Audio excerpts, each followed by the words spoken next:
Então, boa tarde a todos. A gente vai continuar o nosso estudo sobre as licitações, hoje estudando o procedimento. O que é o procedimento? O procedimento nada mais é do que o rito, né? Lembre que eu falei para vocês que a licitação parece uma missa, né? Eu não sei se quem é católico ou quem é evangélico, eu sei que é igual a uma missa que tem tem toda uma parte, né? Tem todo um passo a passo. Então, a licitação também tem todo um passo a passo, tem todo um rito que precisa ser executado. E a gente vai ver que esse rito ele é bem mais complexo na modalidade concorrência e ele vai ser mais simples na carta convite, na modalidade convite.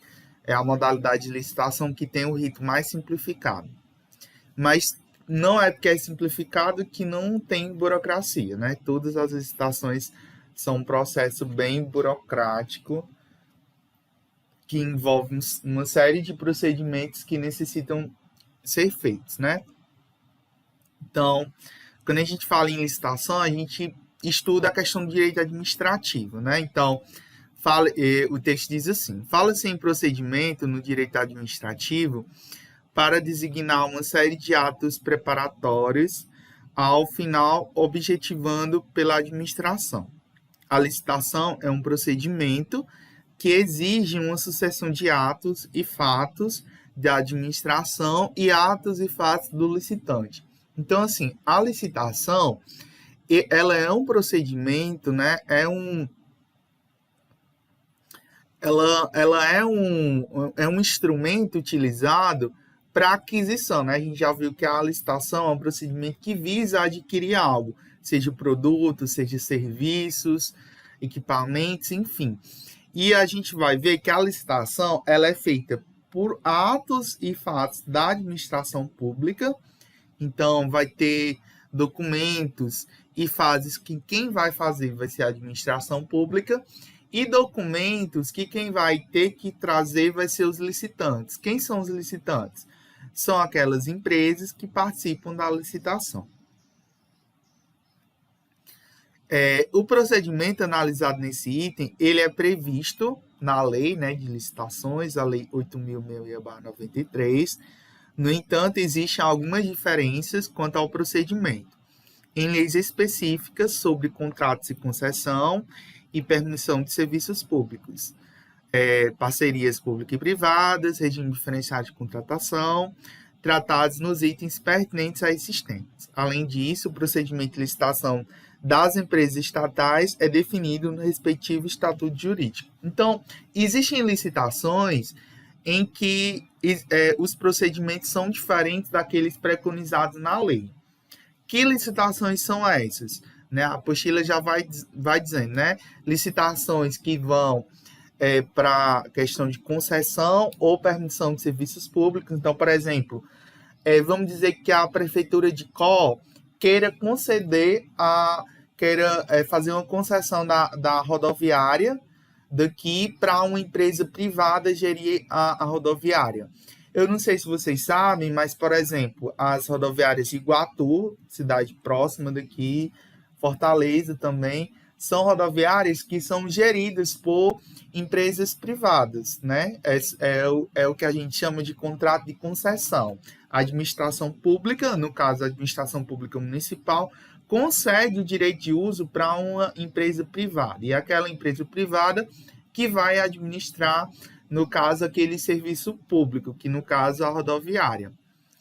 E aí as pessoas que utilizam daquela rodoviária, né, vão ter que, por exemplo, para você ir para o banheiro, você vai ter que pagar uma certa quantia, né? Aqui no Có, até agora, né, a gente não tem esse serviço de concessão. Eu não sei se a prefeitura pretende fazer, mas o que você observa é que em cidades em que você tem esse serviço cedido, né, para uma empresa privada, ele é bem mais zeloso do que a própria, né, uma rodoviária que não é cedida. Né? Só observei esses exemplos que eu falei para vocês. Então, voltando aqui para a questão do procedimento, né? O procedimento ele é mais complexo na concorrência, bem mais complexo. Como a gente viu na aula passada, a gente viu que a modalidade de concorrência é aquela modalidade de licitação que abrange valores mais altos, né? É aquela modalidade de licitação bem mais complexa, que envolve valores mais altos, geralmente para concessão, permissão de serviços públicos, né? Compras em altos valores, né? Acima de R$ 1 milhão. Compras, né? Acima de 1 milhão se faz na modalidade de concorrência. Então, por ser valores altos, o procedimento, ou seja, os ritos, a burocracia é bem maior. Então, tendo em vista o maior vulto, né, de contratos a serem celebrados, é um pouco menos complexo na tomada de preço, né? Já o procedimento já vai ser mais simplificado na próxima modalidade, né, que é a tomada de preços, em que o valor dos contratos é médio, simplifica-se ainda mais na modalidade convite, né, que eu falei para vocês. O procedimento ele é bem mais simplificado na modalidade convite, né, onde eu vou ter, onde aquela unidade que vai licitar, né, a unidade pública, vai convidar 3 empresas, né, pelo menos 3 empresas para participar. Só são 5 dias desde do lançamento do edital até a abertura dos envelopes de habilitação. Então, é um procedimento bem mais simplificado no convite do que na concorrência, né? Que geralmente são 30 a 45 dias, dependendo do tipo de licitação. O procedimento, ele fica a cargo da comissão. A gente vai estudar isso mais para frente. A gente vai ver que quem realiza todos os procedimentos da licitação é uma comissão de licitação. Já adiantando para vocês que existem 2 tipos de comissão de licitação. A gente vai estudar isso em aulas futuras. Mas existem 2 tipos de comissão de licitação. Nós temos a comissão permanente e a comissão especial. Essa comissão permanente vai depender do órgão, mas geralmente ela tem validade de 1 ano.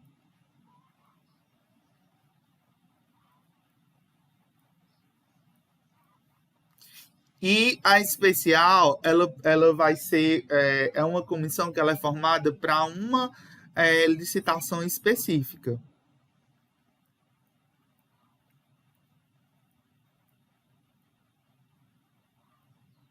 Geralmente, essa comissão de licitação especial, geralmente ela é feita na modalidade concurso, né? Você é uma comissão que ela é formada por integrantes que têm certo conhecimento técnico daquele objeto em que está sendo licitado, e por essas pessoas terem um conhecimento técnico, elas conseguem avaliar e escolher a melhor proposta, né, vantajosa.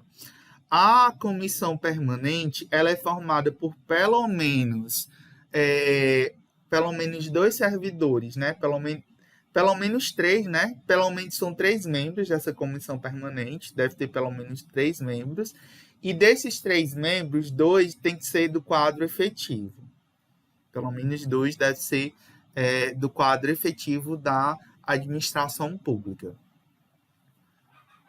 Aí diz assim, ó, o procedimento da licitação, ele fica a cargo de uma comissão permanente especial, composta de pelo menos 3 membros, pode ter mais, mas no mínimo é 3, sendo pelo menos 2 deles servidores qualificados permanente ao quadro permanente dos órgãos da administração responsáveis pela licitação. Apenas no caso de convite, a comissão poderá ser substituída por um único servidor, né, formalmente designado pela autoridade competente, desde que se trate de pequena unidade administrativa em que a exiguidade do pessoal disponível justifica a medida.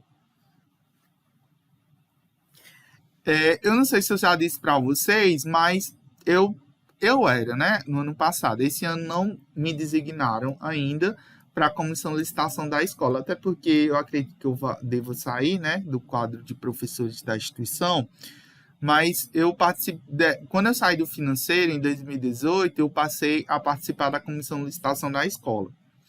Eram 2 professores efetivos e eu, no caso, como era temporário, sempre eles colocavam 2 pessoas efetivas e uma temporária, né? No caso, eu passei a ser parte da comissão de licitação da escola a partir de 2018. No caso, hoje é eu, Birubiru e, se eu não me engano, Carmen.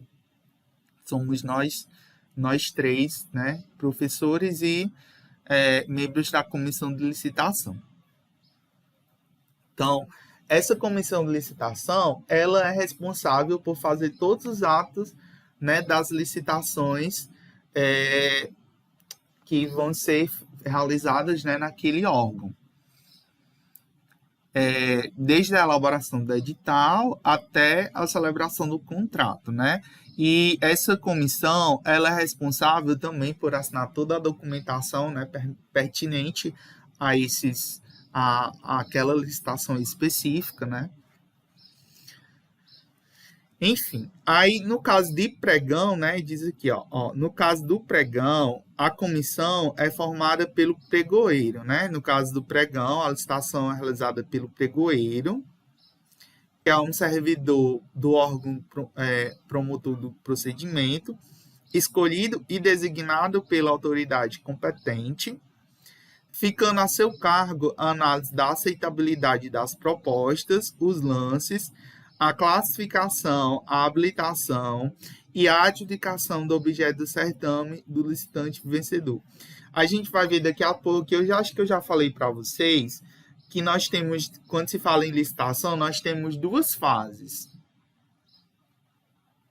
Quem lembra? Eu devo ter falado isso na aula passada, em aulas passadas.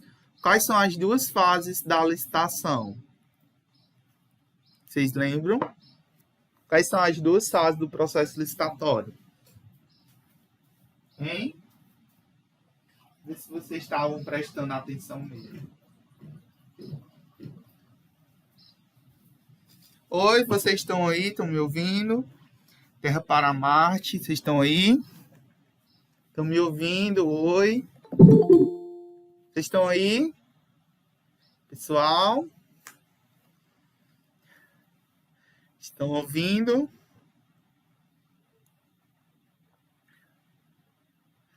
Sim, né? Quais são as 2 fases do processo licitatório? Ninguém sabe me dizer? A questão do edital é antes da fase, tá certo? O lançamento, a elaboração do edital é uma fase anterior à primeira fase. São as parecidas? Não, não são parecidas. Eu acho que eu devo ter... Não comentei isso com vocês. Eu acho que eu devo ter comentado. Vocês que são esquecidos. Quais são as 2 fases da licitação? Dentro do procedimento licitatório, nós só temos 2 fases. Quais são?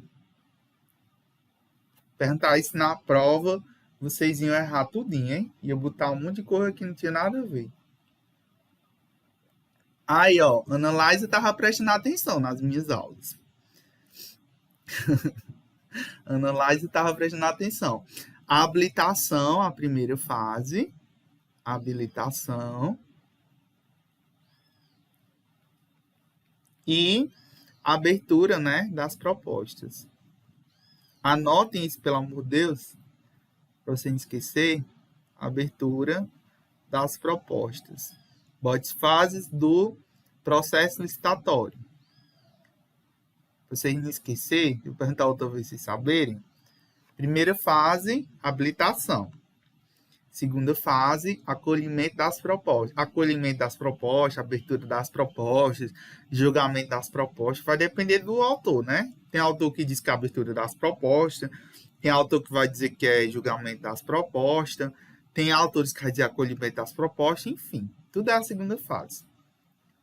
A primeira fase, habilitação, onde o que acontece na primeira fase? Onde vão ser acolhidos documentos e vão ser verificados se as empresas trouxeram a documentação e se elas estão em conformidade com o edital. Ou seja, se elas estão habilitadas a participarem a venderem, né, o produto. Eu vou verificar todas as certidões negativas, vou verificar toda a documentação e ver se realmente aquela empresa está apta a contratar com a administração pública. Passada essa fase, se eu vi, passou a habilitação, vi que realmente a empresa trouxe toda a documentação correta, aí eu vou para a segunda fase, que é a questão da abertura das propostas, onde eu vou ver realmente qual foi a empresa que ofereceu a proposta mais vantajosa.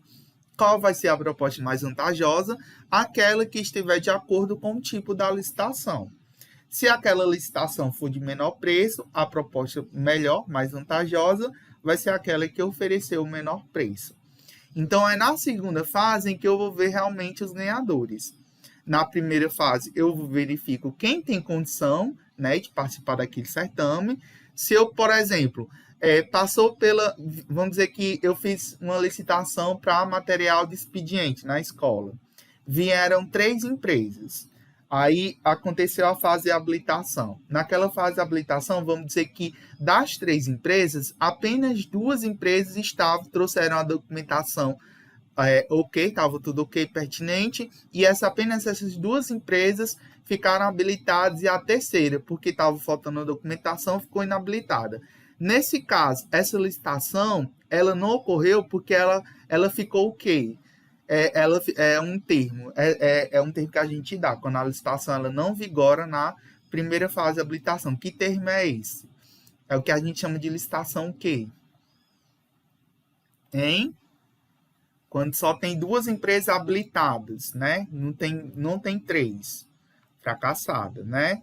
Então, quando a licitação não tem no mínimo de 3 empresas, né? Só tinha 2, ou só tinha 1 habilitada, não tinha as 3 mínimas, é o que a gente chama de licitação fracassada. Nesse caso, não vai para a segunda fase, a licitação ela acaba na primeira fase.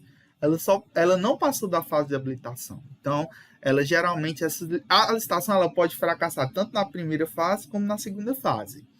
Na primeira fase, ela fracassa geralmente pela quantidade de empresas. Então, não teve o número mínimo de empresas, a licitação ficou fracassada. Aí vamos dizer que teve as 3. Teve as 3 empresas, as 3 empresas foram habilitadas na primeira fase. Foi para a segunda fase. Só que, por exemplo, eu tinha colocado de material de expediente R$8.000, né? Todos os materiais, o meu orçamento só era R$8.000. Mas, quando eu fui calcular os preços das 3 empresas que participaram, todas elas passavam de R$8.000.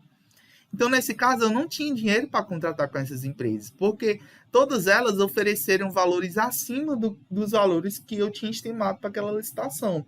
Então, nesse caso, a licitação também fica fracassada pela questão de valores. Então, a licitação ela pode ficar fracassada na primeira fase pela questão de documentação, né? Não teve um número de 3 empresas habilitadas para aquela licitação. Ou na segunda fase, em que aquelas empresas passou o valor, né? Passou o valor que eu tinha estimado. Antes da gente lançar qualquer licitação, a gente estima um valor para aquela licitação. Então, se eu vou lançar material de expediente, eu tenho que fazer uma pesquisa antes, com pelo menos 3 empresas, para eu ter pelo menos uma ideia de quanto é que eu vou comprar aqueles materiais. Para que quando realmente for acontecer a licitação, não ocorra dela vir a fracassar. Então, só continuando aqui a leitura, conforme... Cadê? Onde foi que eu tinha parado?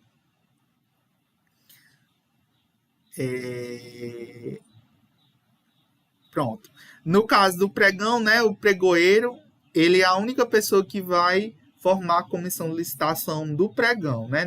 Nas outras, gera tanto a concorrência como a tomada de preços, concorrência, tomada de preço, convite, concurso. Essas 4 modalidades, a gente tem a comissão de licitação, né, geralmente formada por 3 pessoas, ou uma comissão especial.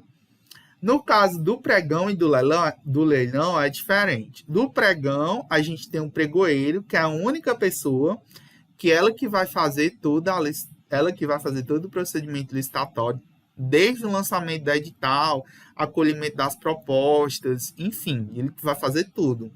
E do leilão, a gente tem o leiloeiro, né? Eu já expliquei para vocês em aulas passadas que o leilão e pregão são modalidades meio que inversas, né? E tem também uma diferença do pregão.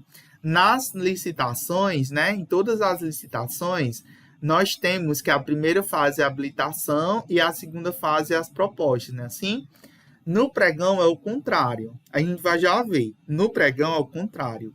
No pregão, a primeira fase é o acolhimento das propostas e depois se vai para a habilitação.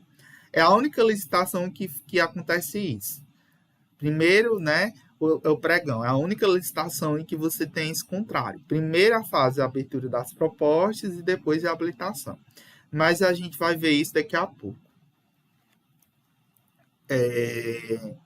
Então, conforme o artigo 7, né, parágrafo único desse decreto, que regulamenta o pregão, somente poderá atuar como pregoeiro o servidor que tenha realizado capacitação específica para exercer a atribuição.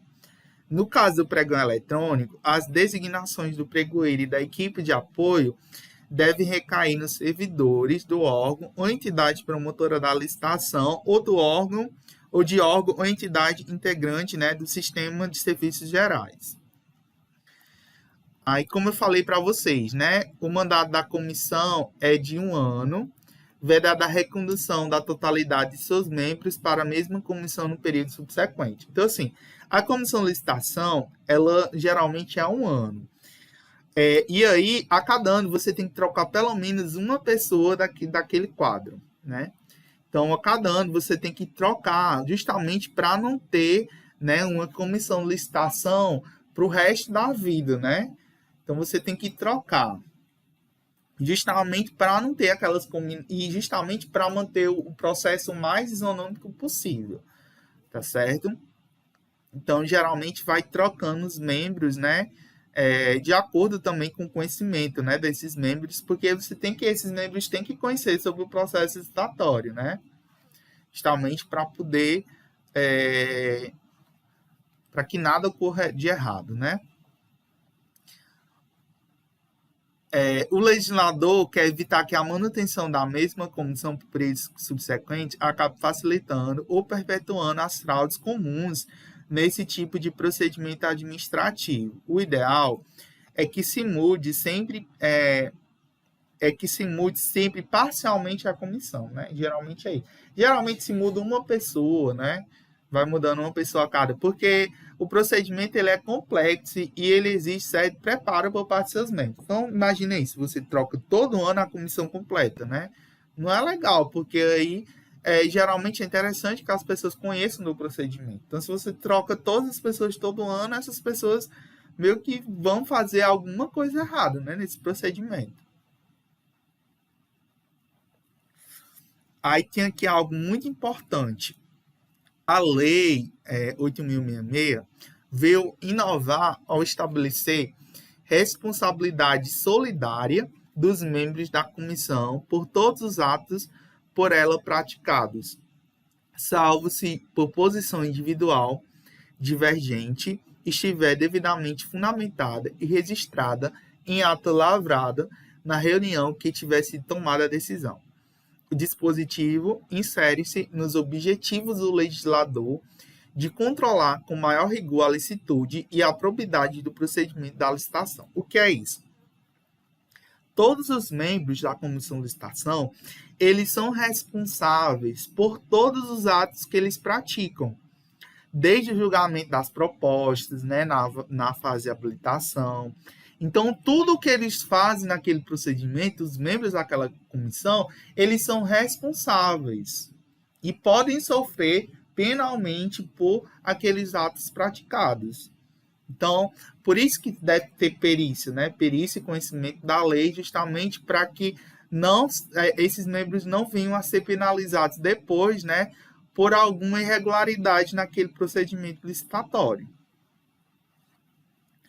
No caso de concurso, né, que eu falei para vocês, que é a única modalidade geralmente se realiza a questão da comissão especial, o julgamento deve ser feito pela comissão especial, integrada por pessoas de reputação ilibada e reconhecido conhecimento da matéria, não havendo necessidade de serem servidores públicos.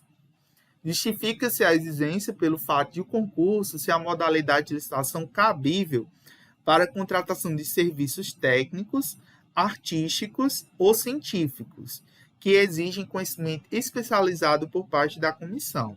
Então, no caso de concurso, eu já tinha falado para vocês, né, que geralmente se faz uma comissão especial.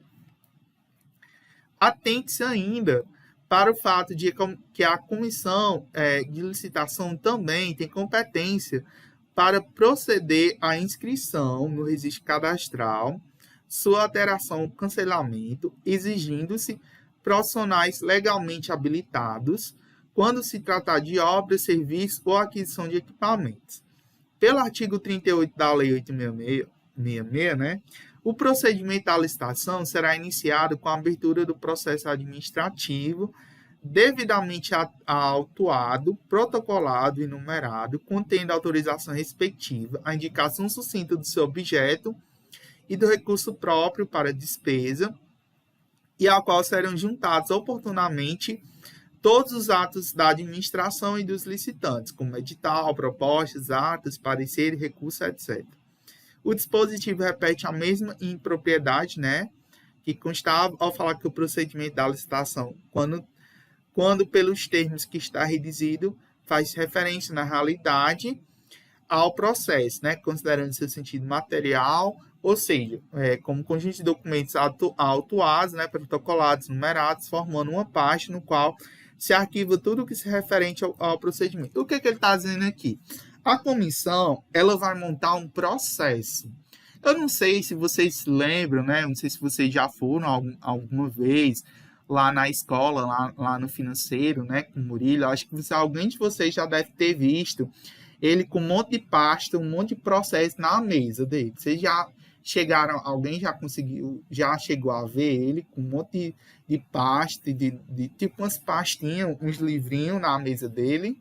E já chegaram a ver ele com um monte de processo lá na mesa dele? Sim, não? Vocês estão aí? Oi? Sim. Pronto. Aquelas pastas são exatamente os processos licitatórios da escola. Cada processo licitatório é uma pasta daquela. E aí, cada documento cada fase da licitação, né, vai anexando os processos, desde os ofícios, né, editais. Quando você lança a licitação, lá naquele sistema que eu mostrei para vocês, o LicitoWeb, você tem uma certidão que você lançou aquela licitação justamente para ver a questão da habilitação.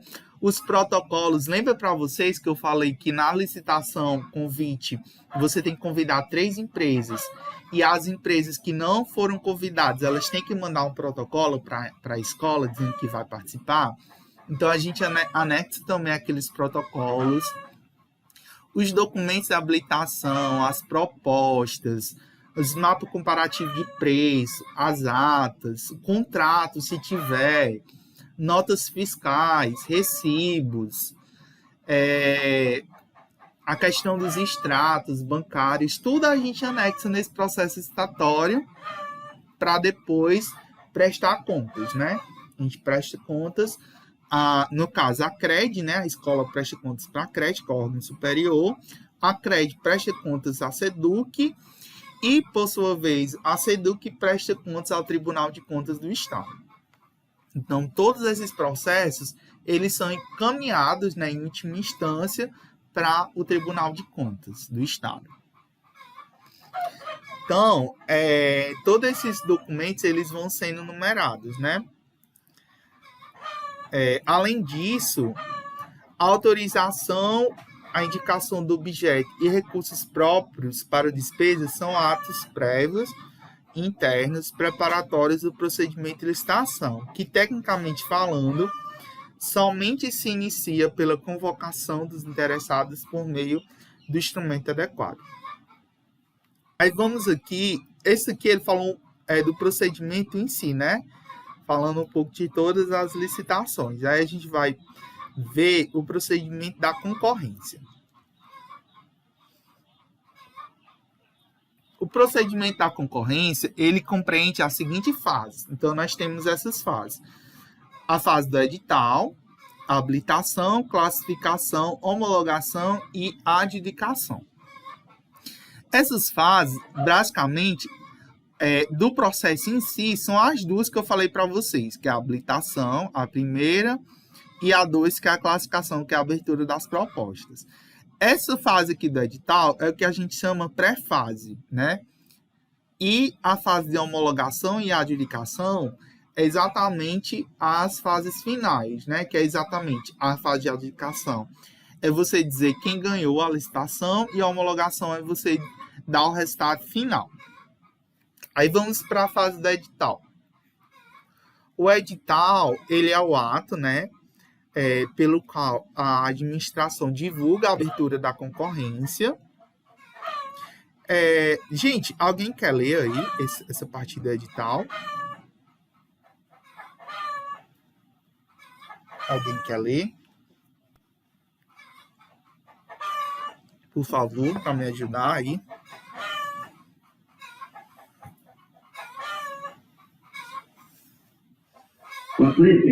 Pode ser.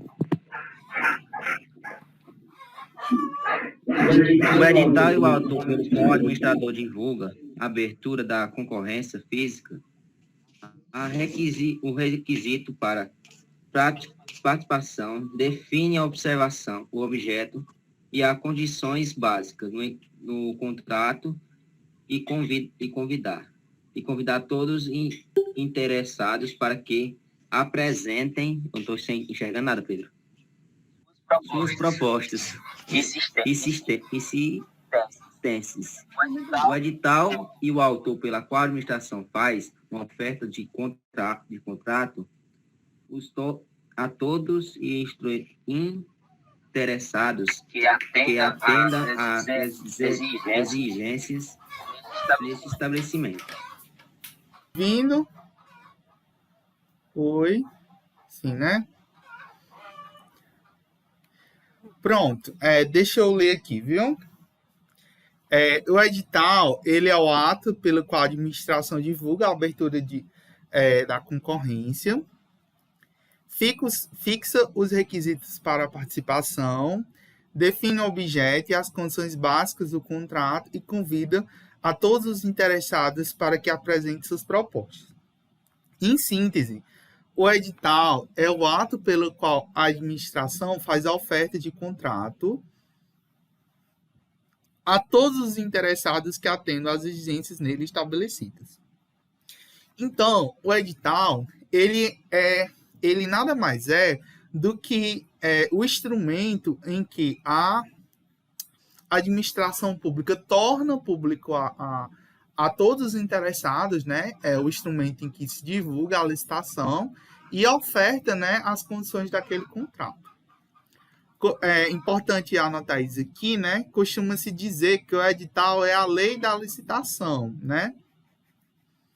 Lembra que quando a gente estava falando que a licitação ela é baseada por princípios? Aí, por exemplo, se caísse na prova, né? Deixa eu perguntar se isso na prova. Aonde é que se observa o princípio da legalidade no processo licitatório? Né? Se eu perguntar a vocês isso. Aonde é que eu observo o princípio da legalidade no procedimento licitatório? Através do edital, né? Seria a resposta. O edital. Por quê? Porque o edital é a lei da licitação.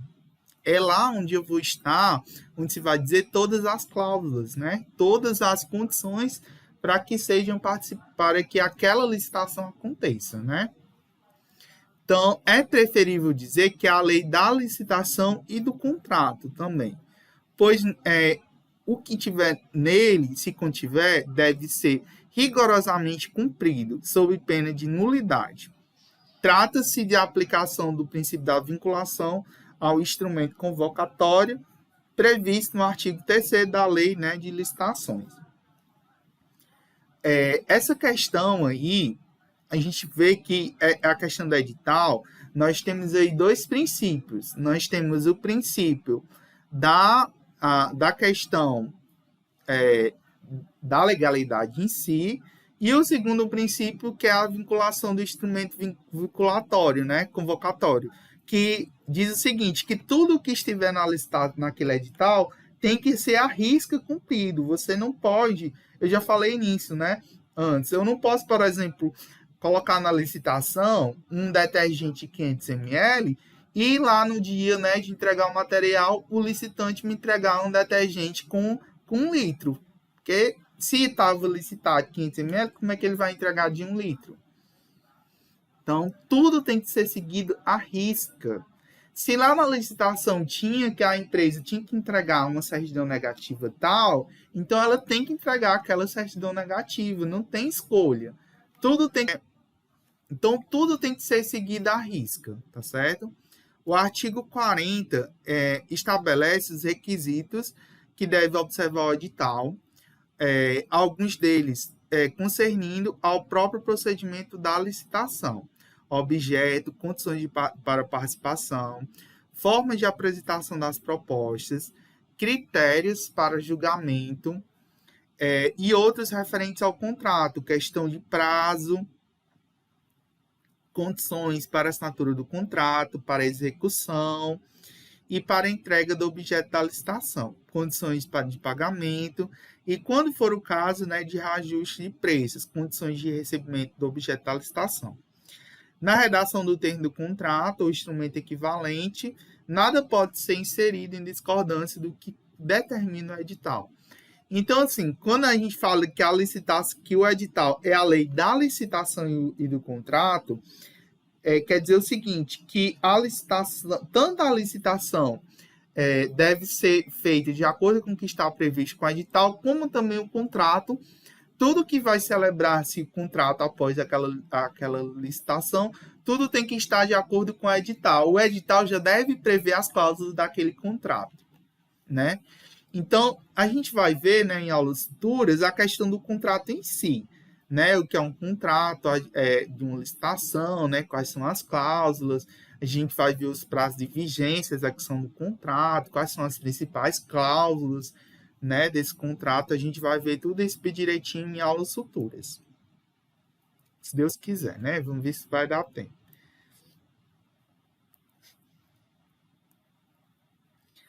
O parágrafo 5º do artigo 40 estabelece que a administração pública poderá, nos editais de licitação de serviço, exigir da contratada um percentual da sua mão de obra seja oriundo ou egresso do sistema prisional com a finalidade de ressocialização do reeducado, né, na forma estabelecida em regulamento.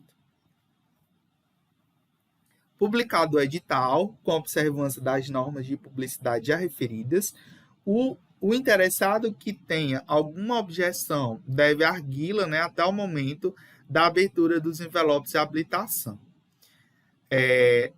Pois, né, o artigo 41, parágrafo 2º, estabelece que decairá o direito de impugnar os termos do edital da licitação perante a administração o licitante que não o fizer até o segundo dia útil que anteceda a abertura dos envelopes da habilitação em concorrência, a abertura dos envelopes com as propostas em convite, tomada de preço ou concurso, ou a realização do leilão, as falhas ou irregularidades que eviciem esse edital, hipótese em que tal comunicação não terá efeito de recurso. O que é isso?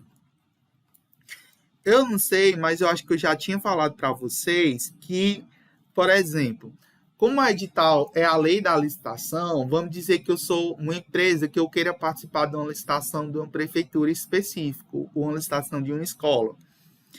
E lá, né, nesse edital da licitação, eu já falei isso para vocês já. Isso acontecia muito em licitações que eu colocava de obras ou então de serviço de ar-condicionado. Eu até já falei esse caso para vocês. Quando eu lançava, né, a licitação, eu colocava uma exigência de que a empresa que quisesse participar da licitação, ela teria que vir até um dia antes da licitação fazer uma visita técnica para observar os serviços que iriam ser feitos naquela licitação.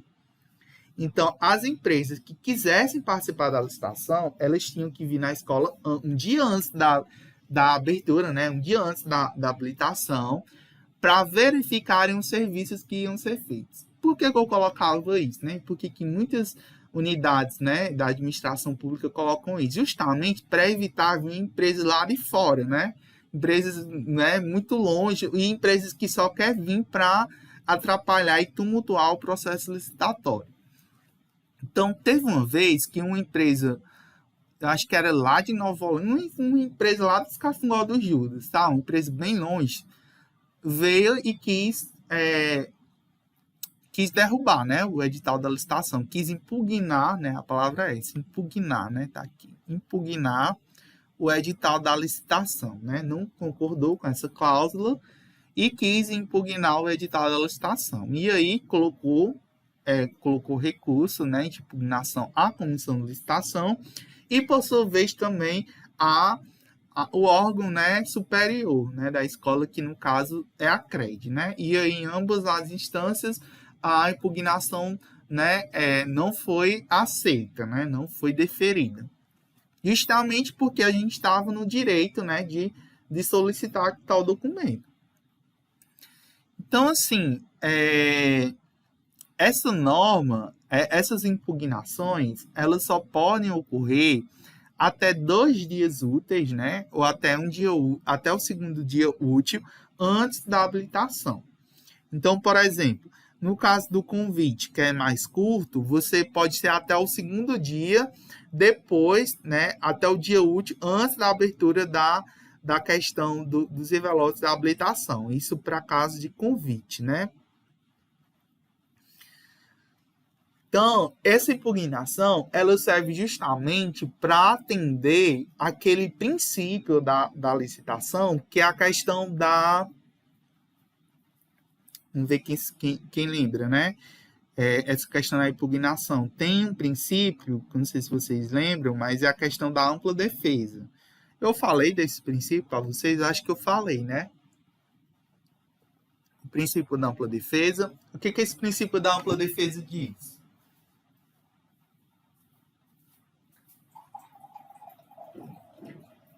Hein?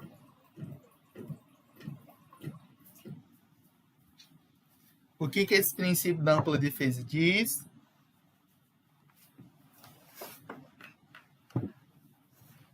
Não lembra?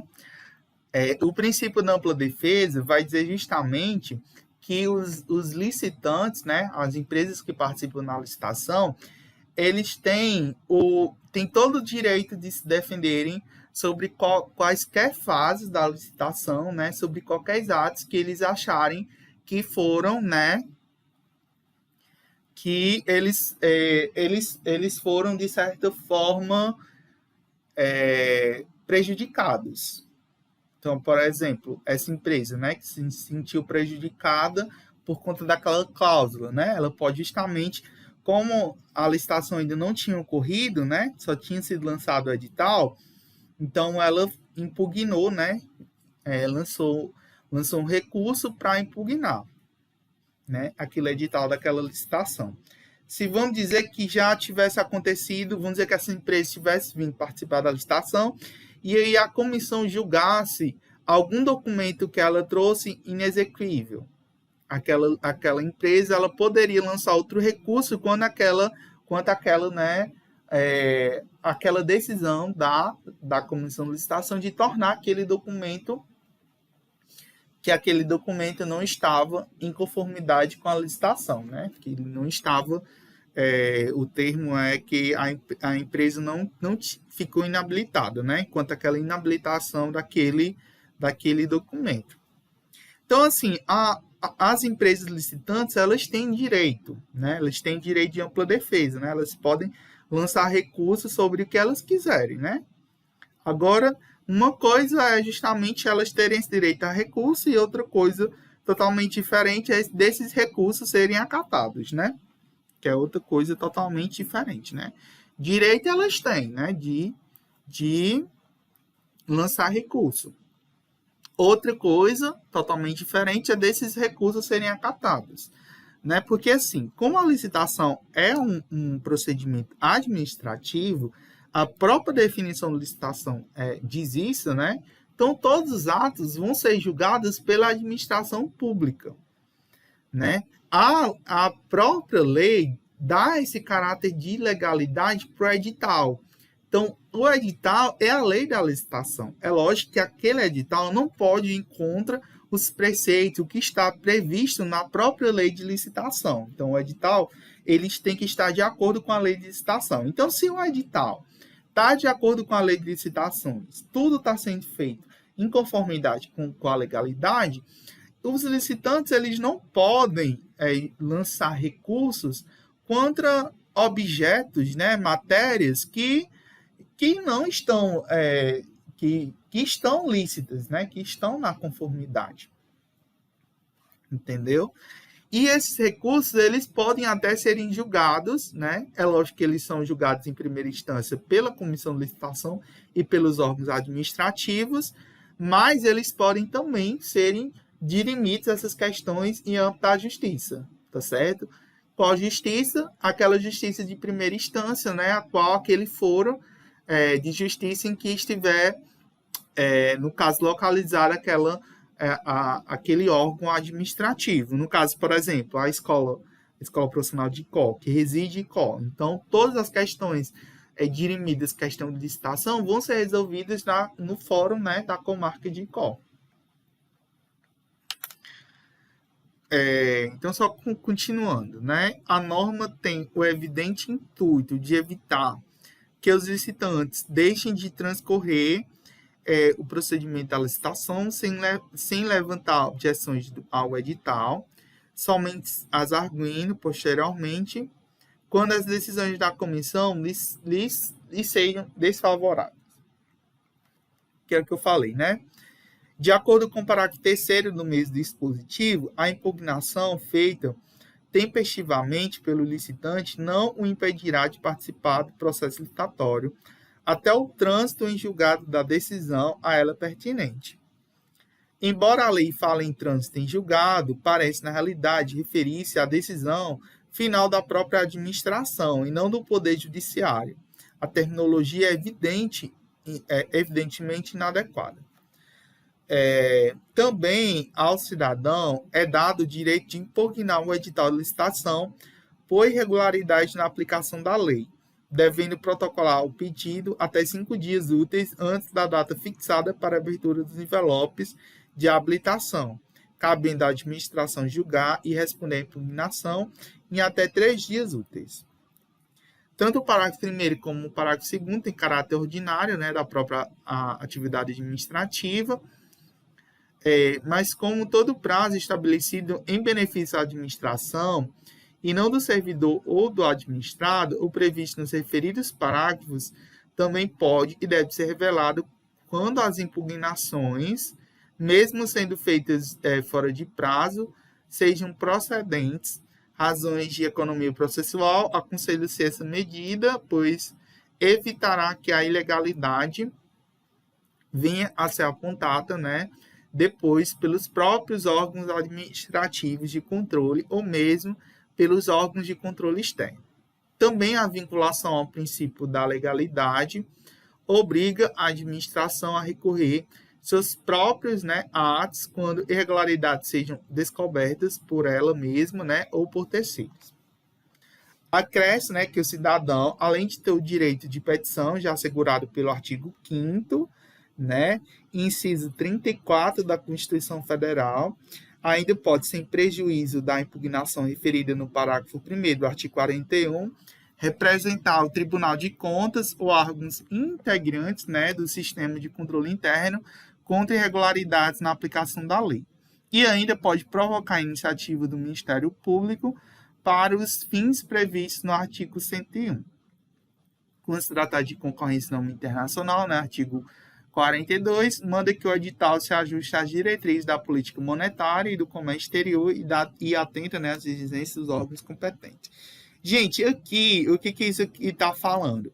Ele está dizendo que além das empresas, né, além das empresas licitantes, além de que as empresas licitantes podem impugnar o edital da licitação, qualquer cidadão que vê aquela licitação e vê uma regularidade, ela pode comunicar aquela regularidade, pode impugnar aquela licitação. Não é obrigado a ser uma empresa participante e só aquela empresa participante que vai ter direito de impugnar, não. Qualquer pessoa, né, qualquer cidadão pode impugnar um edital de uma licitação. É lógico que ele pode até, a lei permite até que ele acione o Ministério Público, né, caso ele queira, né, para acionar aquela irregularidade.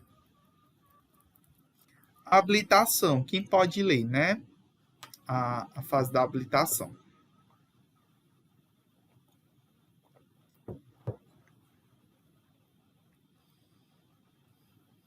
Alguém pode ler? Eu posso ler. Pronto, leia, por favor. A segunda fase do procedimento da licitação e a da habilitação, em que a abertura dos envelopes, a documentação e sua apreciação, conforme previsto no artigo 43, inciso 1º. Em ato público, a administração recebe os envelopes contendo a documentação referente à habilitação dos licitantes da proposta. Nessa fase, são abertos os envelopes contendo os documentos exigidos no edital, que devem ser assinados pelos licitantes presentes e pela comissão. Essa exigência atende aos interesses dos próprios licitantes, pois impede qualquer substituição posterior, em benefício ou em prejuízo de um ou outro. Os documentos exigíveis para a habilitação estão indicados no artigo 27 da Lei número 8.666 de 93. E somente podem referir-se à habilitação jurídica, qualificação técnica, qualificação econômico-financeira, regularidade fiscal e trabalhista e cumprimento do disposto no inciso 33 do artigo 7º da Constituição Federal. Esta última exigência foi inserida pela Lei nº 9.854, de 27 de 10 de 99, e visa impedir que participem de licitações empresas que descumpram a proibição do trabalho noturno, perigoso ou insalubre a menores de 18 anos, e de qualquer trabalho a menores de 16 anos, salvo sobre a condição de aprendiz, a partir dos 14 anos. Pode continuar, André. Pelo artigo 37 da Constituição, somente poderão ser exigidos documentos referentes à qualificação técnica e econômica indispensáveis à garantia do cumprimento das obrigações, revendo o posicionamento adotado em edições anteriores. Passamos a entender que o sentido do dispositivo constitucional não é de somente permitir as exigências de qualificação técnica e econômica, mas de, em relação a esses dois itens, somente permitir as exigências que sejam indispensáveis ao cumprimento das obrigações. A norma constitui a aplicação do princípio da razoabilidade ou da proporcionalidade entre meios e fins. Qualquer outra documentação, além das pertinentes aos itens referidos ao artigo 27 da Lei nº 8.666 do ano 93, é inexigível no edital. Não tem fundamento. Por isso, o artigo 117, parágrafo único da Constituição do Estado de São Paulo, que exige implicitamente prova de atendimento às normas relativas à saúde e à segurança no trabalho. Essas e outras exigências que não são indispensáveis à garantia do cumprimento das obrigações contribuem para tomar o procedimento da licitação ainda mais formalista e burocrático, desvirtuando os objetivos da licitação, infringindo o inciso 21 do artigo 37 da Constituição. Ainda, quanto à regularidade fiscal, o artigo 42 da Lei Complementar número 123, de 14 de 10 de 2006, com a redação dada pela Lei Complementar número 155, de 26 de 10 de 2016, veio estabelecer que nas licitações públicas, a comprovação da regularidade fiscal e trabalhista das microempresas e empresas de pequeno porte somente será exigida para efeito de assinatura do contrato, em caso de alguma restrição na comprovação da regularidade fiscal e trabalhista. será assegurado o prazo de 5 dias úteis, cujo termo inicial corresponderá ao momento em que o proponente for declarado vencedor do certame, prorrogável por igual período, a critério da administração pública, para a regularização da documentação, para pagamento ou parcelamento do débito, e para a emissão de eventuais certidões negativas ou positivas, com efeito de certidão negativa. Parágrafo 1º do artigo 43, com redação dada pela Lei Complementar número 155, de 2016. A não regularização no prazo previsto implicará a decadência do direito à contratação, sem prejuízo nas sanções previstas no artigo 81 da Lei nº 8.666, de 93, sendo facultado à administração convocar os licitantes remanescentes na ordem de classificação para assinatura do contrato ou revogar a licitação. Parágrafo 2º do artigo 43. O mesmo benefício é otorgado às cooperativas, conforme o artigo 34 da Lei nº 11.488 de 2007. Obrigado, André. Só explicar aqui para vocês, porque já tem muita coisa. Vamos lá. A habilitação, né, é a segunda fase da concorrência, né? No caso aqui, muitos autores consideram como a primeira fase, né? Porque aí, essa autora aqui, no caso a de Pietro, ela considera que o edital é a primeira fase. Mas a fase em si, né, que realmente vai acontecer, o procedimento em si é a habilitação. Então, o que é a habilitação? A habilitação é nada mais do que o momento em que a administração acolhe os envelopes, né, contendo a documentação, e vai analisar se aquela empresa está apta a contratar com a administração. Quais são os documentos, né? Os documentos, eles só podem se referir-se à questão da habilitação jurídica, né? O que é essa habilitação jurídica? É se realmente a empresa tem documentação concernente, né, aquele objeto daquela licitação, se ela é devidamente registrada em dita comercial, né? Então, ela vai ter que entregar um contrato social para dizer qual o enquadramento, né, empresarial e tributário daquela empresa, ou seja, ela vai ter que entregar o contrato social para dizer se ela é uma microempresa, se é uma empresa de pequeno porte, se é uma microempresário individual, se é uma empresa de médio ou grande porte, né, uma sociedade anônima, enfim. Ela vai ter que trazer essa documentação, né, para comprovar a habilitação jurídica. Tem empresas que podem exigir essa habilitação, essa qualificação técnica, né? No caso lá, que eu falei para vocês, né, que eu exigia nas licitações de serviço que a empresa viesse um dia antes para fazer uma visita. Essa visita é exatamente essa qualificação técnica, né, para que a empresa viesse, né, ver os serviços e provar que ela tinha qualificação técnica para executar esses serviços. Então, pode, né? Então, vocês estão vendo aí que a lei permite qualificação econômica e financeira, né? A licitação ela também pode exigir que a empresa traga o contrato social e, nesse contrato, mostre lá a parte do capital social da empresa, né? Então, licitações que têm um alto valor, né? Então, como é que a licitação tem um valor de R$1 milhão e a empresa não tem um capital correspondente, né, para financiar? Então, pode ser também, né, pedir documentação quanto a isso. Regularidade fiscal, né? Isso daqui são as certidões negativas, né? Regularidade fiscal, quando a gente fala regularidade fiscal, são nas 3 fazendas, na federal, na estadual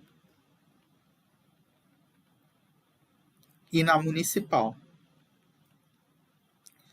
Em aulas futuras eu vou mostrar para vocês como é que baixa essas certidões. A estadual, a federal, a estadual, a trabalhista, a do FGTS. Vou ensinar também a do MEI, a do Simples. Aqui dá para baixar na internet, eu vou mostrar para vocês. Só não vai dar para mostrar a municipal, porque para buscar a municipal você tem que ter um código da empresa, Aí só a empresa que tem, então não tem como eu ensinar para vocês. Mas cada município puxa de um jeito diferente, né? No caso do município de Icó, eu não vou saber ensinar para vocês, mas as outras eu vou ensinar. Então, são essas regularidades fiscais, né? A trabalhista, vou ensinar para vocês como é que baixa. Aí tem também, a trabalhista são duas. Você tem a trabalhista e você também tem a do FGTS, que é aquela certidão que vai comprovar que a empresa está pagando o FGTS dos funcionários. Então, essa documentação, ela vem justamente para cumprir, né, o artigo, né, o inciso 23 do artigo 7º da Constituição Federal. Outra coisa que o André leu, que é muito importante, é que a licitação ela só poderá cumprir, né, o que está na lei, né? O que não está na lei não pode ser, não tem fundamento, né? Qualquer outra documentação que se exige no edital da licitação e que não está em conformidade com a própria lei de licitação, ela não tem fundamento, né? E não pode ser exigida.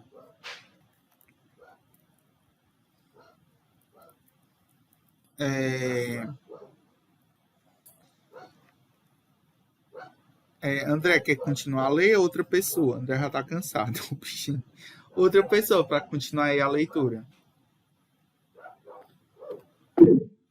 Pode ler, quem levantou a mão, que eu não vi aqui. Kaique, pode ler, Kaique. Aqui, ó, quanto à regularidade trabalhista, aqui, ó.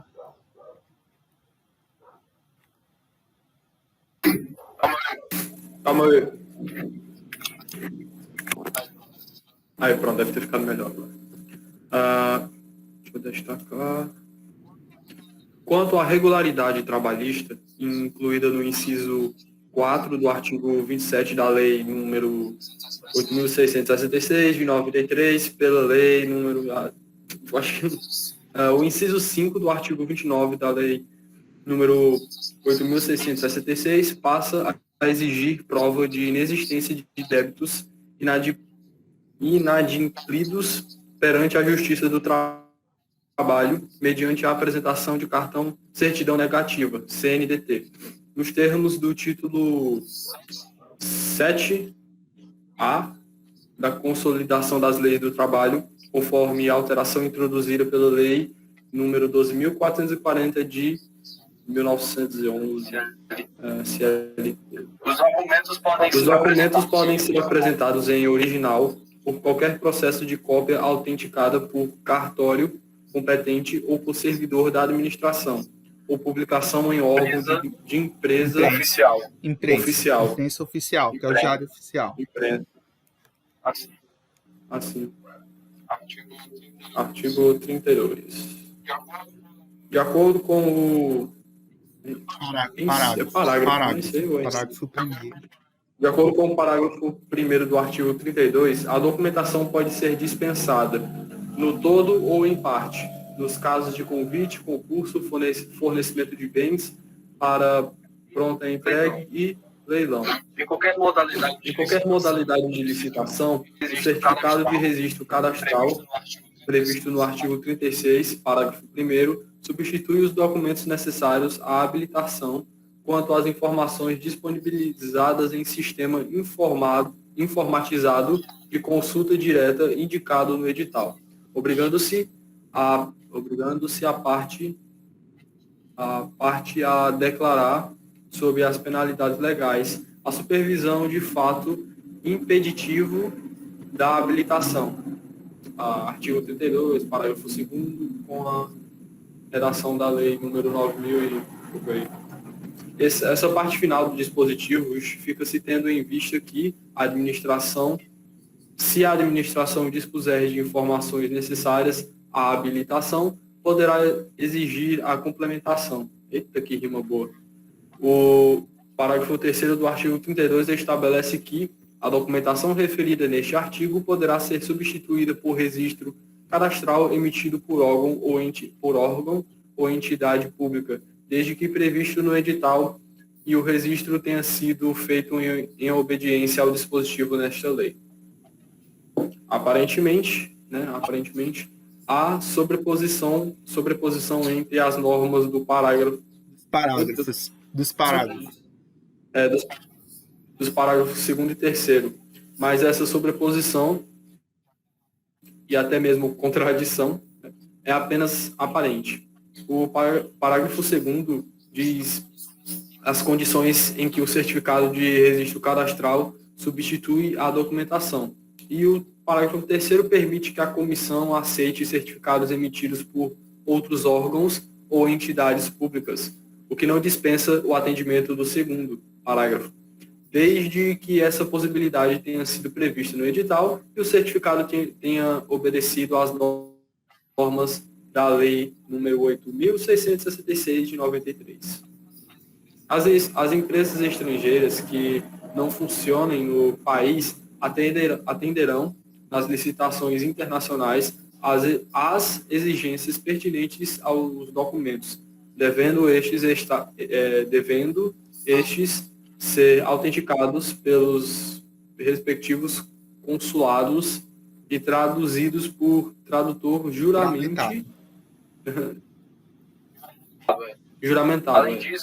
Além disso, tais empresas devem ter representação legal no Brasil, com poderes expressos para receber citação e responder administrativa ou judicialmente. Essas exigências não se aplicam nas hipóteses previstas no parágrafo 6º do mesmo dispositivo.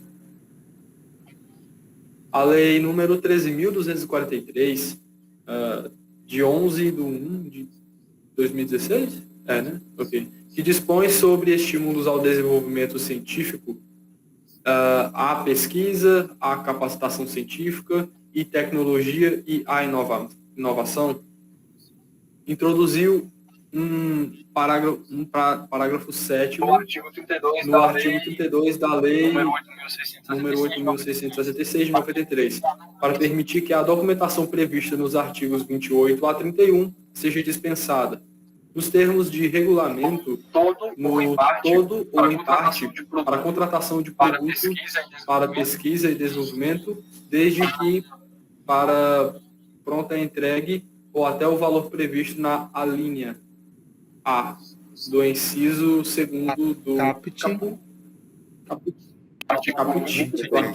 23. Não é obrigatória a dispensa, que ficará dependendo da decisão discricionária da administração pública a ser tomada com base em regulamento ainda não expedido. E esta sujeita às limitações inseridas na parte final do dispositivo. Que é isso. A dispensa só é possível nos contratos que tenham por obrigação a aquisição de produto destinado à pesquisa e desenvolvimento. B. Deve tratar-se de hipótese de pronta entregue. C. Só é possível nos contratos que não ultrapassem o valor previsto no artigo 23.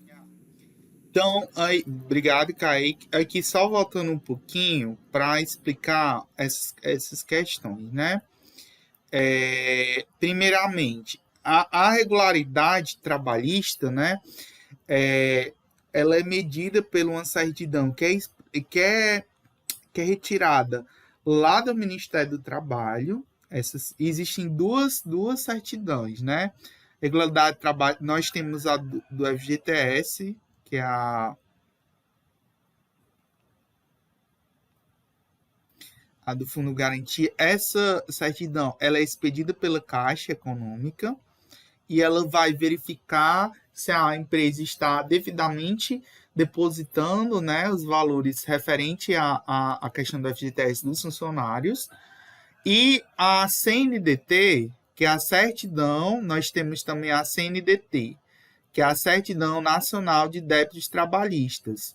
Quando a empresa ela tem um débito ou do FGTS, ou mesmo ela tem algum débito trabalhista referente que a empresa não pagou ou não pagou a multa rescisória de algum funcionário, ou mesmo aquela empresa ela tem algum processo na Justiça de Trabalho, né, por algum por algo que ela tenha feito, né, cometido algum crime de trabalho, né, contra algum funcionário, não tenha desrespeitado algum direito do funcionário, né, não tenha pago algum direito do funcionário, ela vai incluir e ela não vai poder contratar com a administração pública, não vai poder participar de licitações, né, empresas que tenham crimes, né, cometido crimes e que não tenham pago, né, por esses crimes, né, na Justiça do Trabalho.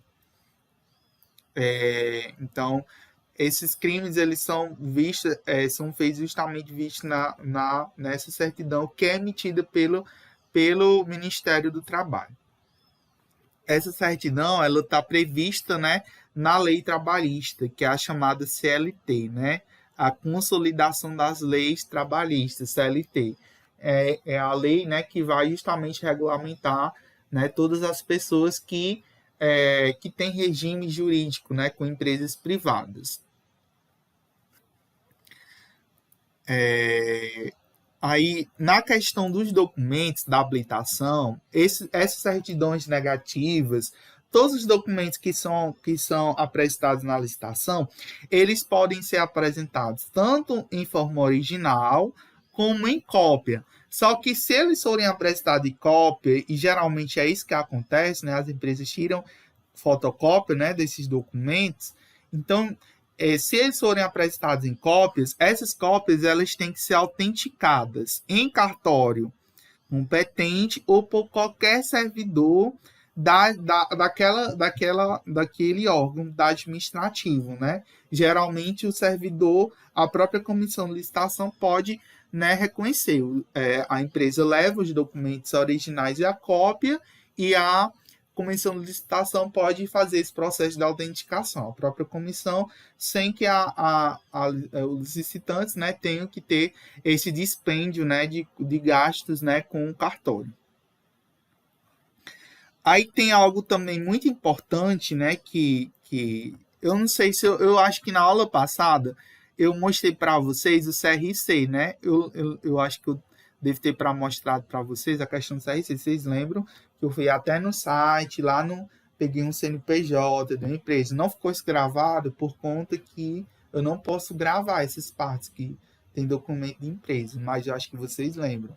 Em aulas futuras, quando eu for puxar a documentação, eu posso ensinar para vocês depois a baixar de novo esse CRC. O que é o CRC? É o Certificado de Registro Cadastral. Ele é um documento que geralmente se utiliza nas tomadas de preço, né? Nas tomadas de preço. Em outras licitações também pode exigir ele. Eu acho que eu até mostrei para vocês. Tem lá todas as certidões negativas, né? É um documento em que a empresa vai lá e ela vai mandar todas as certidões e documentos e fica lá. E esse documento ele pode ser mandado em substituição a todos os documentos que tem lá. Então, em vez da empresa mandar muitas certidões negativas, ela pode só mandar o CRC, porque o CRC ele já consta aquelas documentações, né? Já teve um órgão que já validou aquelas documentações. Então, eu acho que eu mostrei para vocês o CRC na aula passada. Mostrei ou não? Estão tudo calados aí? Oi, Terra para Marte, vocês estão aí? Pessoal. Oi. Vocês estão aí?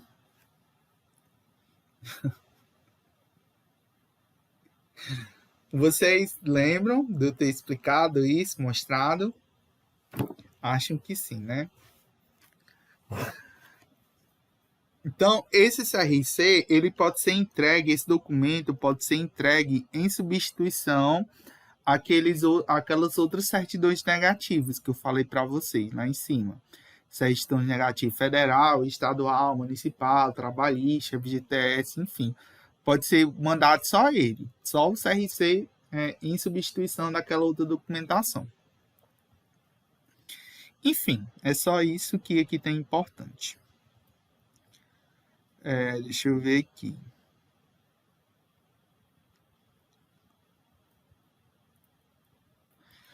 Aí vamos aqui, ó. Outra pessoa para ler aqui.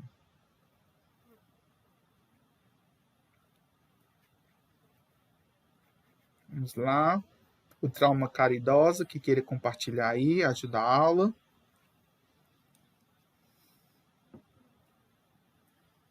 Vamos lá.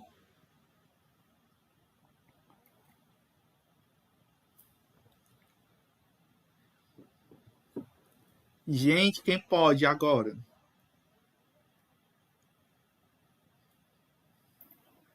Posso ler? Pode Posso sim, ler? Raíssa. Na fase de habilitação, a administração pública abre, em ato público, os envelopes contendo a documentação que deve ser rubricada pelos licitantes presentes e pela comissão. Examinados os documentos, serão considerados habilitados os licitantes que tiverem atendido às exigências do edital, não sendo permitido, após o ato público de abertura dos envelopes, a apresentação ou substituição de documentos. Os licitantes que não tiverem com a documentação em ordem são considerados inabilitados para participar da licitação e recebem de volta, fechado, um envelope contendo a sua proposta, desde que não tenha havido recurso ou após sua denegação. Quando todos forem inabilitados, a administração poderá dar aos licitantes o prazo de 8 dias, ou 3 no caso de convite, para que apresente nova documentação. De acordo com o parágrafo 5º do artigo 43, ultrapassada a fase de habilitação e abertura das propostas e abertas as propostas, não cabe desclassificar o concorrente por motivo relacionado com a habilitação, salvo em razão de fatos supervenientes ou só conhecidos após julgamento. O parágrafo 3º do mesmo dispositivo permite à comissão ou autoridade superior, em qualquer fase da licitação, a promoção de diligência destinada a esclarecer ou complementar a instrução do processo, vedada a inclusão posterior de documento ou informação que deveria constar originariamente da proposta.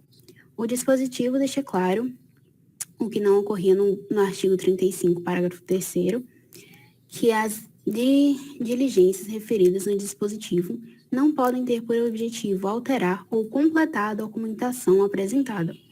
O que se pretende permitir a adoção de medidas para esclarecimento da própria comissão ou autoridade superior, como vistorias, laudos, pareceres técnicos ou jurídicos. Se nenhum dos licitantes estiver com a documentação em ordem, encerra-se o procedimento. Basta a habilitação de um licitante para que dê prosseguimento, passando-se a fase seguinte, classificação das propostas, desde que não haja recurso. Se este for interposto, terá que ser aguardada a sua decisão, já que ele já tem efeito suspensivo. O artigo 114 da Lei 8.666 de 93 prevê uma hipótese de concorrência em que a habilitação pode ser prévia. O dispositivo fala em pré-qualificação, que pode ocorrer nas concorrências em que o objetivo da licitação recomenda a análise mais detida da qualificação técnica dos interessados. A pré-qualificação deve observar as normas da Lei 8.666 de 93, pertinentes à concorrência, à convocação dos interessados, ao procedimento e à análise da documentação. Então, vamos aqui, só explicar. Na fase de habilitação, importante aqui, que eu até, acho que eu não expliquei isso para vocês. Todos os documentos, eles são rubricados, tanto pelas empresas presentes, como pela comissão de licitação.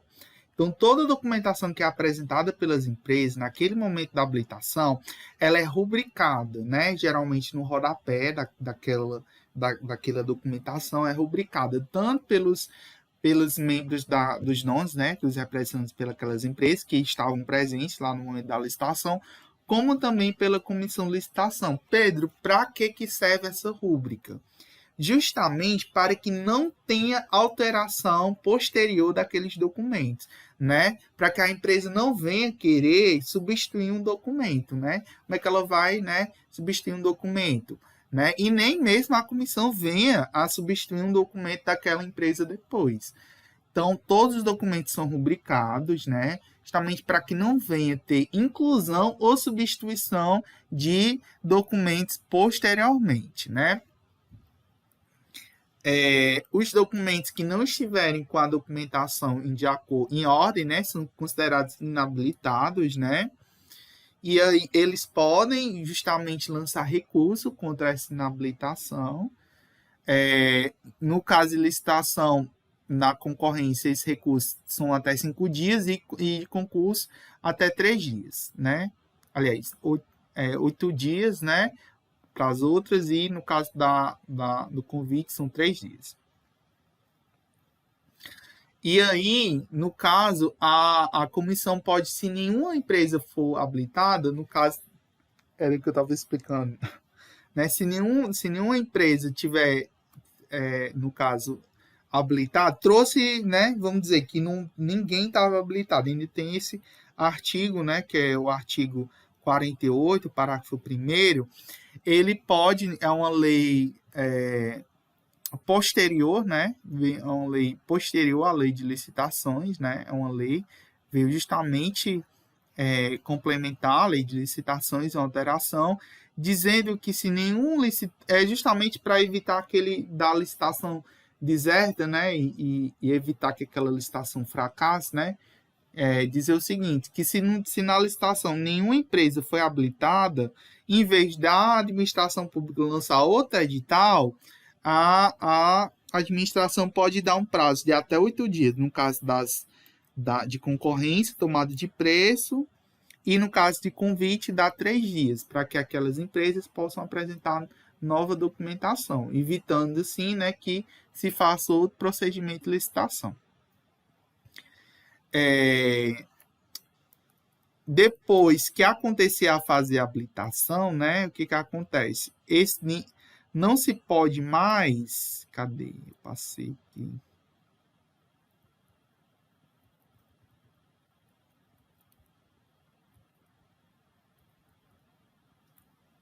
Aqui, ó. Depois de passada a fase de habilitação e de a proposta, não pode mais se desclassificar concorrente por motivo relacionado à habilitação. Isso é muito importante. O que acontece?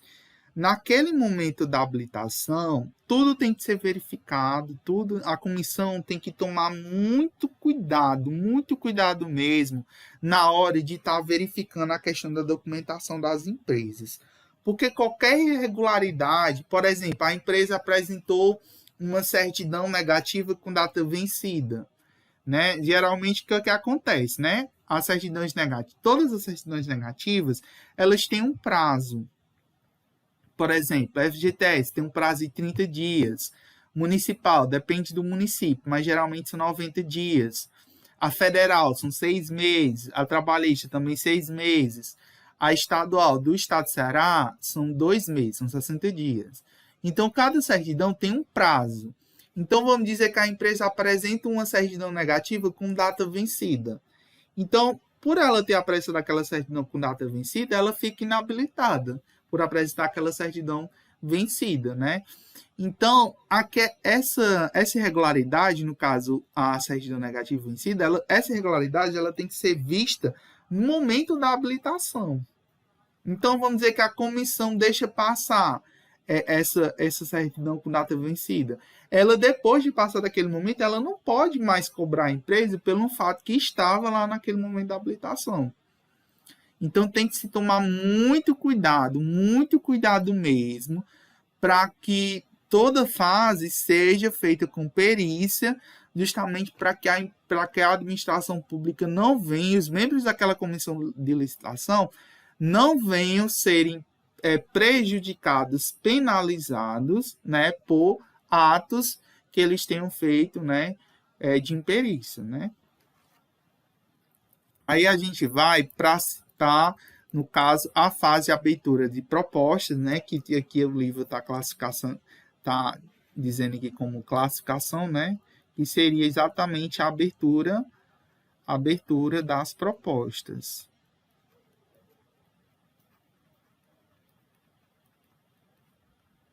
Que aqui está se considerando como a terceira fase, mas, né, a gente fala a maioria dos autores traz como a segunda fase, né, do processo licitatório.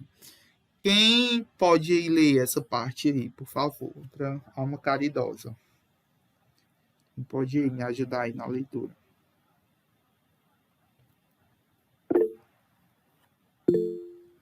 Pode ler, Soraya.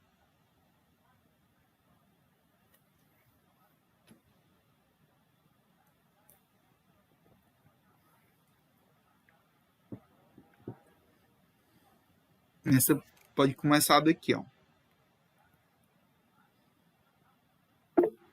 Pode ler. Não ouviu, não? Vocês estão me ouvindo? Oi. Vocês estão me ouvindo? Estamos ouvindo, Pedro. Estamos ouvindo, Pedro. Acho que ela não está ouvindo, não, Soraya. Pode ler, Soraya. Acho que teu microfone deve estar desligado.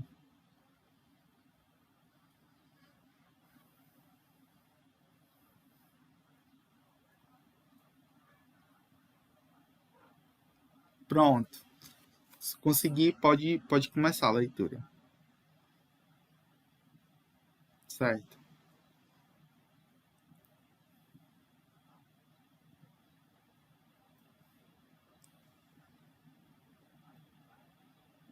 Quando você vai pegando o microfone, eu vou pegando áudio para mim.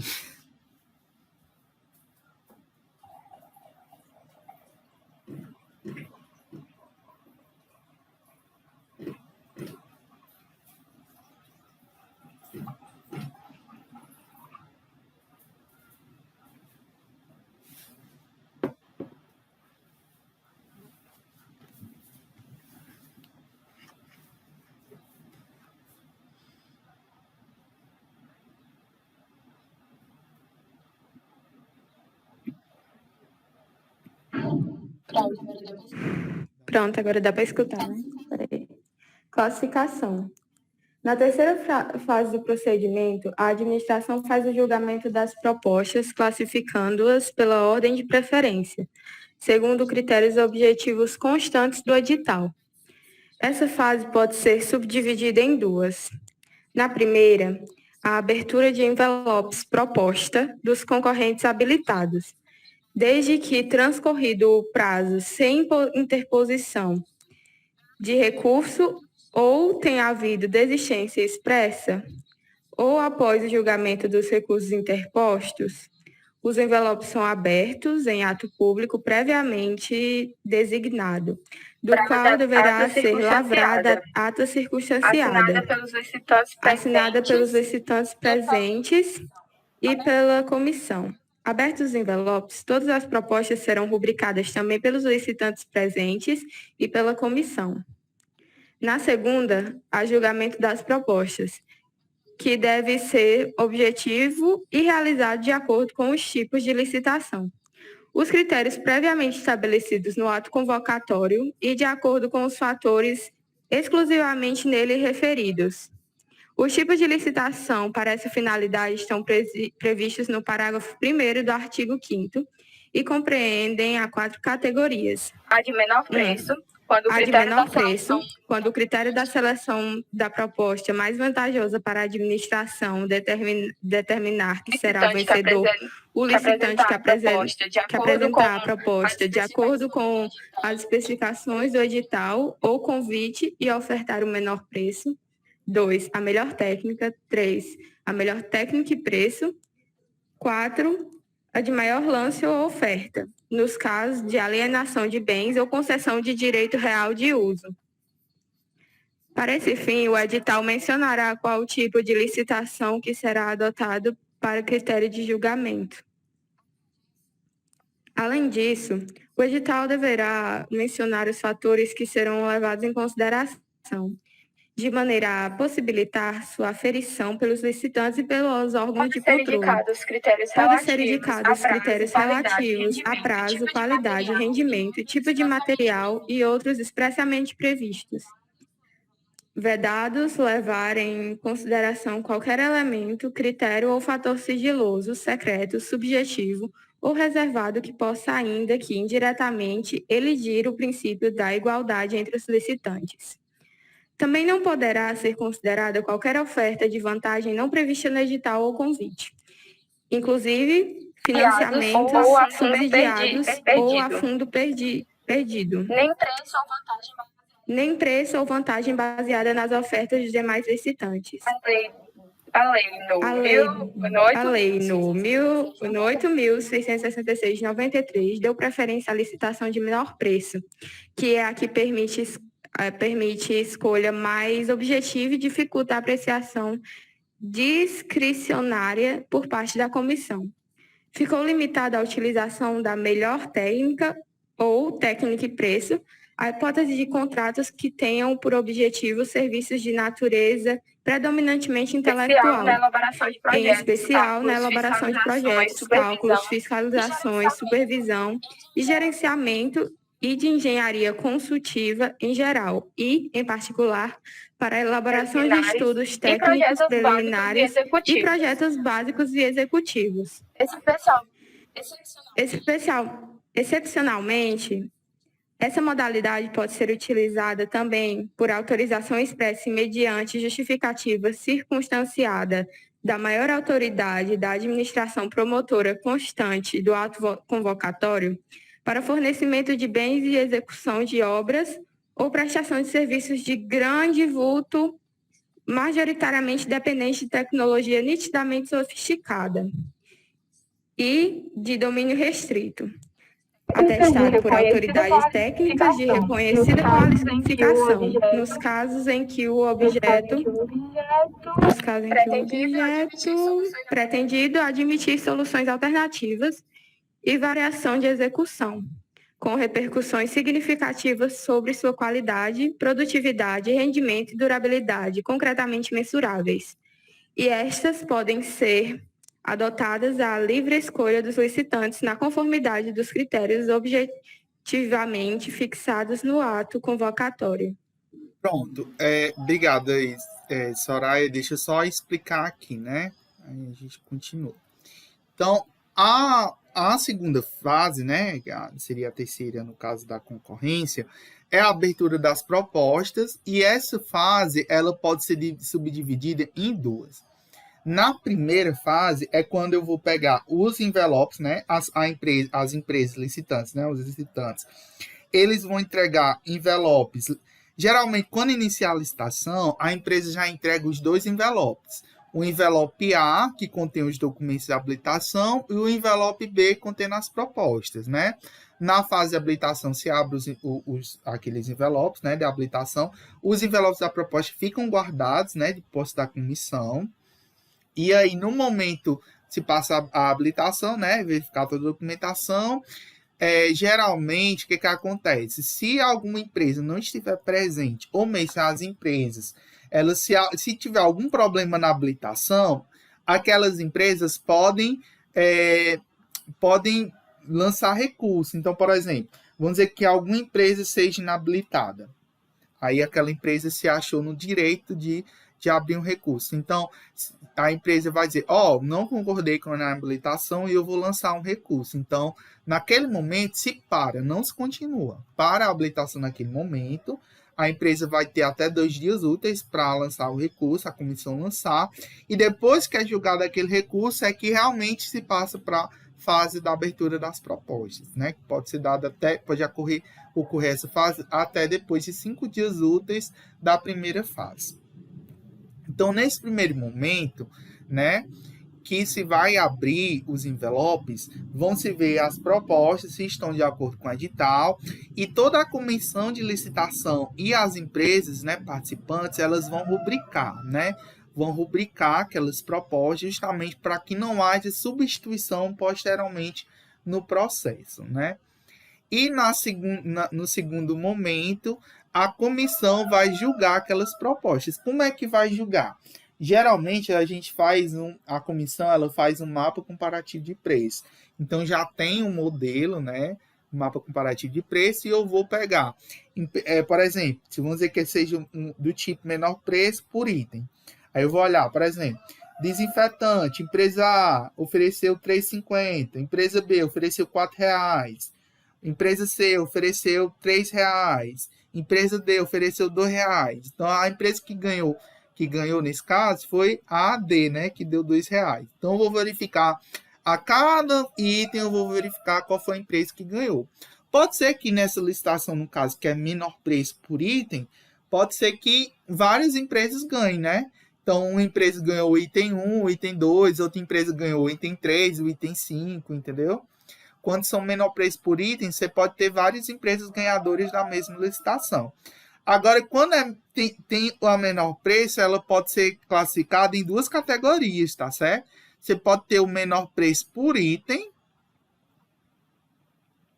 e ainda tem o menor preço global. O menor preço global, geralmente, ela é feita para licitações de serviço. Então, por exemplo, para serviço fica muito complicado. Por exemplo, eu fazer uma licitação de reforma da escola, por exemplo. Aí eu colocar lá os itens. Troca de fechadura de porta. Pintura da sala da sala 1. Pintura da sala 2. Pintura da sala dos professores. Fica muito complicado. Uma empresa ganhar para pintar a sala 1, outra empresa ganhar para pintar a sala dos professores, então não tem lógica nenhuma, né? A empresa que ganhar a pintura vai pintar a escola sozinha, aquela empresa, né? Então, nesse tipo de licitação, geralmente para serviço, você adota o menor preço global. Então, a empresa que oferecer o menor preço global geral da proposta é aquela empresa que vai ganhar. Então, como a Soraya leu, né?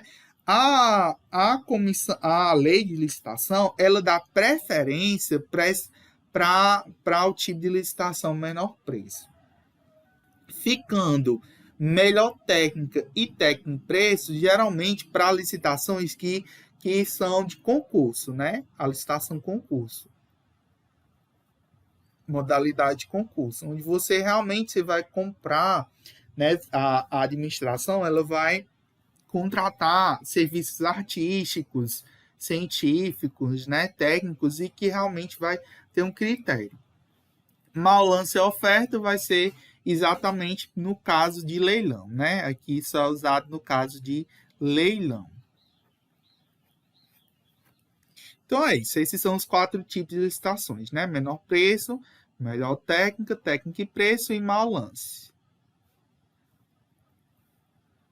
Aí,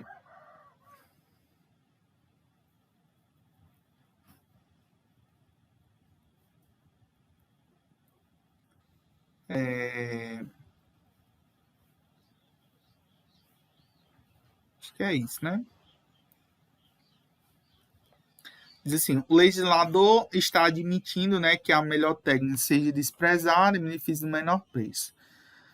Por isso, repita-se, a comissão deve ser rigorosa, estabelecer os requisitos de qualificação técnica, de modo a poder considerar inabilitados os licitantes que não comprovem ter experiência, instalações, recursos humanos e materiais indispensáveis para a execução do objeto pretendido, e deve ser rigorosa ao estabelecer os requisitos da proposta no que diz respeito às especificações da obra ou do serviço, né, a ser realizado, de modo a ter elementos para desclassificar as propostas que não sejam tecnicamente adequadas. Por outras palavras, o ato convocatório deve ser feito de tal forma que permita classificar apenas as propostas que apresentem critérios de excelência na realização de obra ou serviço. É o único modo possível para tentar reduzir os males em que a preferência do legislador pode conduzir, né?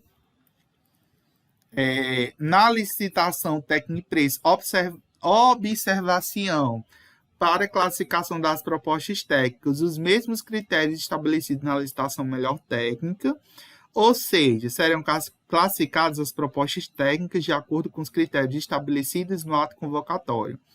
A seguir será feita a classificação das propostas de acordo com os preços. E, finalmente, a classificação dos proponentes facial de acordo com a média ponderada das valorações atribuídas nas propostas, de acordo com os pesos estabelecidos no instrumento convocatório. Em qualquer modalidade, seja preço, técnico ou técnico em preço, no caso que houver empate entre as propostas, aplica-se-á. Isso daqui eu vou explicar melhor na aula que vem. tá certo? Vai ficar esse negócio aqui, eu vou até botar aqui. Parei aqui. Eu vou botar aqui.